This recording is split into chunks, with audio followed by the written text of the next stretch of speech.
Hello and welcome to Hamer Reviews. My name is Christopher Hamer and today I'm going to be reviewing the Sony WF-1000XM4 true wireless in-ear headphones that have noise cancellation. These are among some of the best true wireless noise cancelling headphones that you can buy at the moment. At £250, these are not cheap, but they are by no means the most expensive on the market either. Sony has done a great job of producing what I think is an all-rounder. They have great noise cancellation, they have great sound quality, and they have one of the nicest charging cases on the market.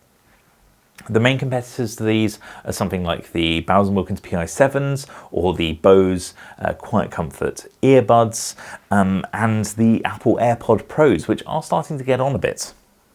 So let's start off and have a look at the charging case. Now the charging case is all plastic, though it has a nice soft touch feel to it. It has wireless charging built in, so put it on top of a wireless charger and it will start charging, which is great. The hinge is quite good. It is plastic, but it feels more solid than some of the other ones I've tried at the moment, and it has a nice magnetic latch. It also has the usual status light on it to tell you whether it's charged or not, whether it's charging, etc., etc. The design of the earbuds is quite interesting. They're kind of a bubble design, dual bubble, with a nice bit of bronze accenting for the Sony name. The what I'm going to guess is a sort of sound port to allow air in, and this sort of little design element on here as well. Don't know if that's functional or not. Putting them in your ear, they do have wear sensors, so they'll stop and start the music as you use them, which is great. They have really nice polyurethane ear tips, which essentially means plastic, but they have micro bubbles inside, so they work the same as foam ear tips, blocking out additional sound. I think this really adds to the fantastic noise cancellation that these headphones are capable of.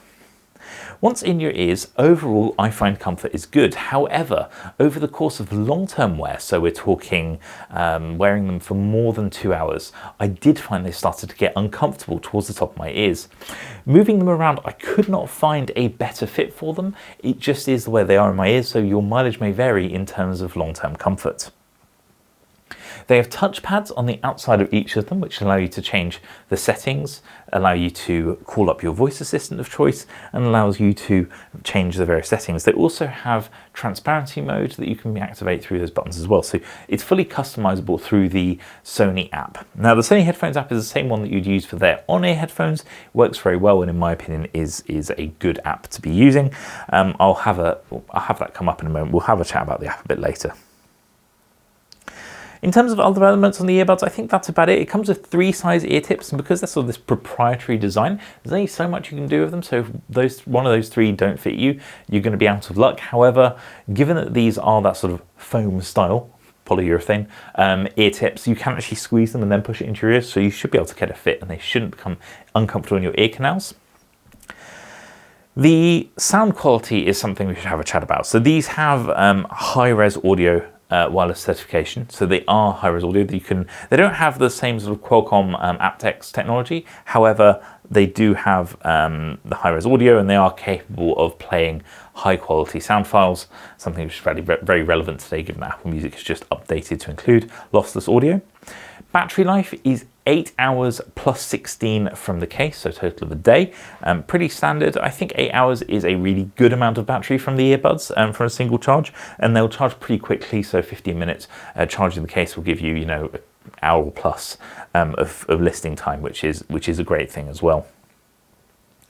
Sound quality I think is important. So these have a 6mm driver, and it's been Sony designed, Sony's own proprietary designs, as you'd expect. And I do think that it gives you very good sound quality. They sound quite exciting to listen to them. The bass is fantastic. They're some of the most bass-heavy headphones I think I've tried recently. They sound great.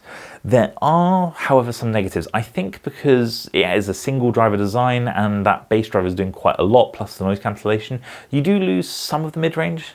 So it's not quite as dynamic as other headphones I've tried, but they do sound very good. I think other than that sort of mid-range highs missing a little bit, they're very, very good headphones. You really aren't going to go wrong if you enjoy the Sony sound. It definitely has that about it. I did find that it struggled more with, say, rock music and classical music than it did electronic music. So if you're listening to electronic music or anything of a heavy bass line, I think this is a great choice. If you are listening to other genres, perhaps you'll want to go tweaking the EQ settings to get the best out of them. I did have a play with that, but I couldn't quite get them to the point where I wanted them, but they're 99% of the performance of the best wireless headphones I've tried. So these are very good. I'm just being very nitpicky.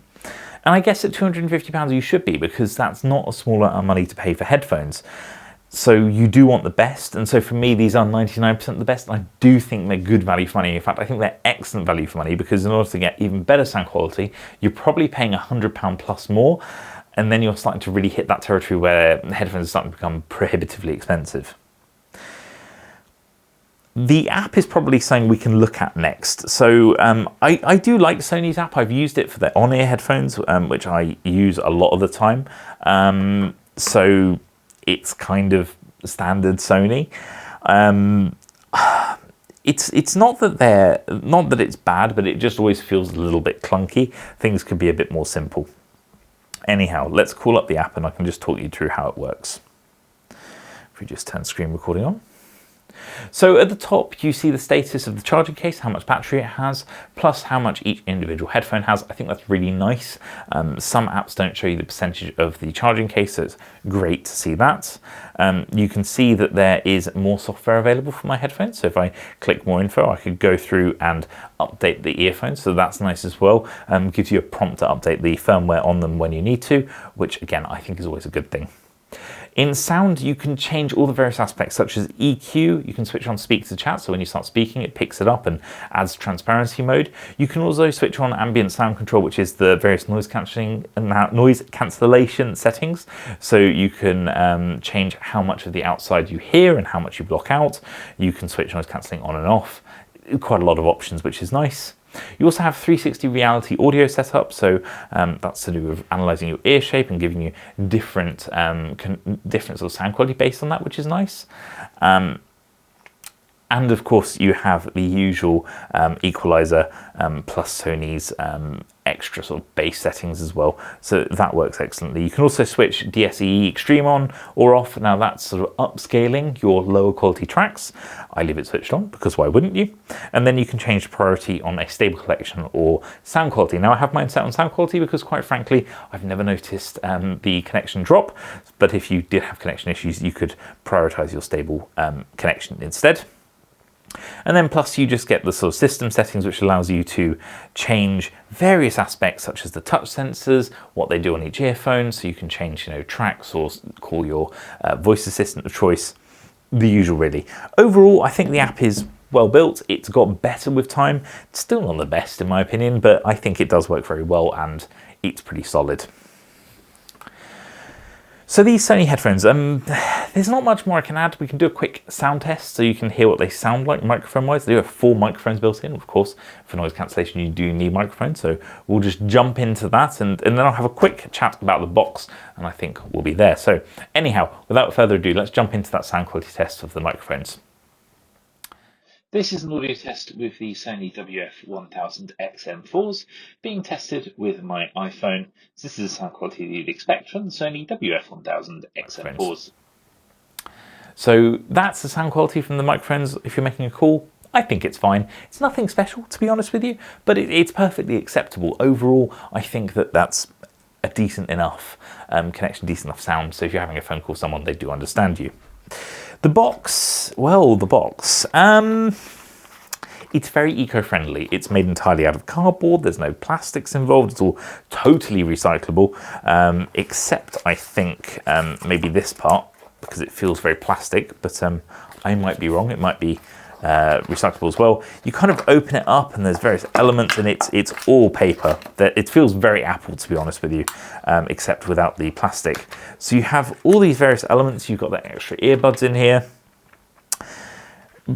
but it's very environmentally friendly and papery, but it does fall apart. And I think that if you were keeping the box because you wanted to store the headphones in them, or just if you're like me, I always keep my boxes in case I resell something later on, because selling with a box always gets you better retail value. This box will not stay in one piece long term, and as a result, not that great if you're going to resell them. It's very fiddly, this box. As you can see, I now have 20 parts on my desk, despite the fact I only just picked it up. Kind of weird, doesn't feel £250, but it's a good thing it's eco-friendly. I think there's maybe a middle ground between the 2 points, maybe a little bit more Apple. Overall, these are very good headphones. The Sony WF-1000XM4s at £250 are good value. There are better headphones, perhaps. There's a link above right now to the Bowers & Wilkins PI7 review I did. I really like those, but I don't think there's anything better at the £250 price point. I would choose these over Apple AirPod Pros if they were slightly more comfortable. So there you have it. I hope this review helped you. If you have any questions about Sony WF-1000XM4s, pop them in the comment section below. Make sure you subscribe, as I've got loads of other headphone reviews coming. And equally, if you liked the video, give it a thumbs up. If you didn't, the other button works just fine. Thank you very much for watching, and I do hope I see you again next time. Goodbye.